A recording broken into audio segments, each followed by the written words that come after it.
Welcome to Satisfactory. My name is Nilaus, and I'm bringing a very short little video to you today that is a concept that I absolutely love, and it might be, to a lot of you, it might be like super intuitive, but I also think that it might be a cool little trick for some of you. So if you like it, you know where the like button is. If you don't like it, then leave me a comment in the comment section with a better trick that I can then make better videos, right? So that's the idea.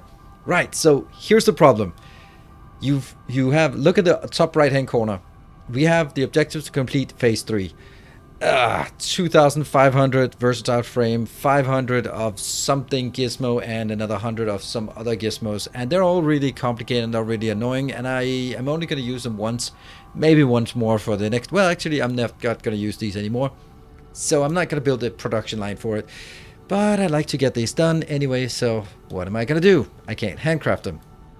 Or you just unlocked a new tech, and then you don't have computers built up or something, or circuits, or rotors, or modular frames, or anything like that you need for unlocking the next. And you need several hundred, so handcrafting several hundred computers is not fun to unlock whatever tech you have. And maybe computers is just not something you got around to automating, but you really want to get this stuff in. So I present to you the solution called Boxcrafting. It's kind of handcrafting, it's just in a box. And here I have set up a very organized way of doing Boxcrafting. So what are we looking at here? Well, we are looking at a single thing. You just find a location and then you say, well, I'm only going to produce 100 of these, so it's not really going to be a big deal. I just set this up, right? So you just set up a single, what are they called? Manufacturer. Yeah, set up a single manufacturer, build this, go on with the other things, and don't ever worry about adaptive control units again, because, well, whatever. And then you just look at the things that come inbound. You have a few computers, you have some modular frames, you have circuit boards, those you have in your base already, at this tech level at least. And then, of course, some automated wiring that when we unlocked phase 2, we all have exactly the same point, and we said, nah, I'm not going to do that. So in that case, I built a little versatile framework here. And the way I've been doing it, then here is a little cool trick. I have these boxes here, and I put a little sign on the side. I just made it as organized as possible. First I built all of this, which, I mean, obviously, like, having this one for 100 doesn't make sense. But you know me and my principles, right? But over here I need 15,000 cables and 750 here. So what I did was I put in here, in order to make 100 of these, then I calculated how much of this, then I went out in my factory, brought in back the stuff, put them into the boxes, and then at this point I'm still missing a few cables. That's okay, I just put in some more cables to keep it going, and that means we can now put this in, and then we can continue building something else, like a steel factory or something like that. That's way more interesting, and never really worry about this one anymore. There are a few quirks to this to make it really look nice. I think this one is a really cool little trick that I came up with on stream. And basically, when you stack these on top of each other, this here is exactly a nice turn. And if you line one of them directly in, and then the distance between this location and that location is, well, it actually doesn't matter because it's gonna turn here. It could be slightly closer or further away. But the good thing about this is that I can then build my subcomponent directly in and then build the boxes next to it. I'm also doing it for the other part, the adaptive control here. That's already completed already. That's good. Motors, rubber, and smart plating. Again, motors and rubber go into these boxes. 7,500 here. Rubber, and also some 1,000 motors. So if you don't have 1,000 motors created, then you just put in 200, find more, build whenever you have more, you just fill them up here. And then back at this location, I kept track of all the stuff that I'm working on. And I'm also, of course, going to do the same thing for tier 4 unlock. In this case as well, we have smart plating over on this side being built by reinforced iron plates and rotors as well. And coming in, and again, this is again a really nice way of setting this one up from Boxcrafting. And over on the last part, we actually have the one that takes the longest time because I need 2,500 of these. And as it just progresses, you can see here they are just making some things. They go into some boxes here. That one is almost full. That's great. This one, yeah, it has all it needs, and this one as well has all it needs. So from here, oh no, this one is still working, right? Yeah, it's still working, still working. It's slow, but it's getting there. And then all I need to do at this point is just hook these up.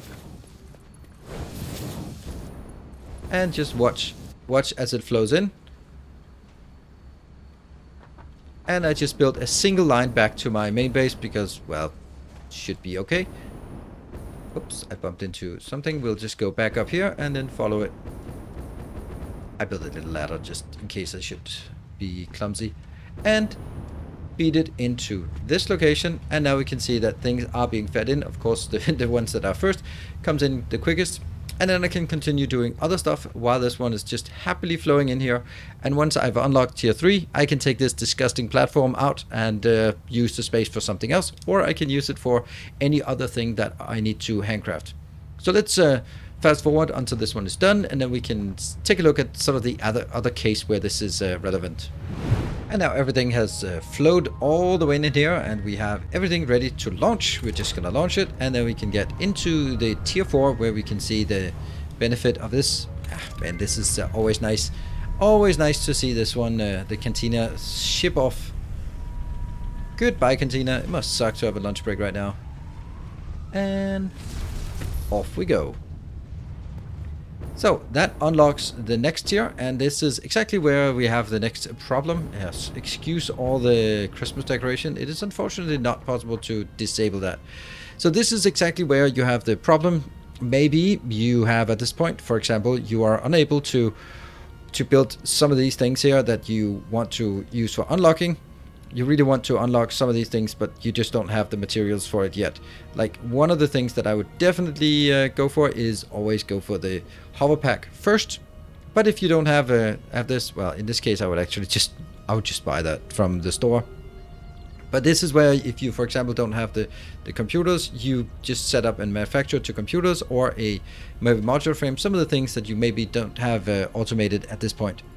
And as it goes further in, over here on level 8, we will see a bit of the same issue as well. For example, supercomputers definitely have not automated those at this point. And but if you want to craft some, when you've unlocked it, you can just set up a little production. A box crafting line or radio control units is another good examples of it. This awful fused modular frame is also a good example. So if you want to unlock some of these things faster than you really should, then you can do it that way. For example, if you want the turbo motors for the Mark III miners and you're looking at supercomputers and fused modular frames, then set it up and then get it building so that eventually you can get all of those things going. So that is a beautiful little example of, we're just going to go here, beautiful little example of box crafting. I hope you like the idea of this box crafting. I had to build 2 of these just to set up, and this should also give you kind of a blueprint of what it should look like. You stamp down one of these. This one is set to a middle of a tile. Let's get that one. Middle of a tile, so it takes basically these 3. If you do that, then it has some really nice input locations here. Let's actually take the other one because it has 4 inputs active here. For example, if this one was, now that it's done, you could get that into making some more advanced stuff if we had that already. Computers or supercomputers or fused modular frames, for example. That one goes in easy. If you have a subcomponent you also want to handcraft or boxcraft, and then however many boxes you want here. So that is all there is to it. A little cool little video for box crafting. This is how I do things. Even in the beginning, the very first thing, as soon as you need the first reinforced iron frames, reinforced iron plates, and you don't have a production line for it, just set up at the first assembler just to craft that. Rotors the same, modular frames the same. Those are things that you need a lot of to unlock research, but you don't have it at the start of the game, so you don't have a dedicated production line. So just get it up and running. I hope that this is maybe helpful in your as an alternative to handcrafting in your own base, so you can progress higher up and unlock more things faster. I really use it all the time, and I'm absolutely loving this way of doing it. So that's it. Thank you for watching. If you want to be part of the new design, I'm working on a beautiful, magnificent, awesome aluminium factory that's gigantic, more than 2,000 per minute.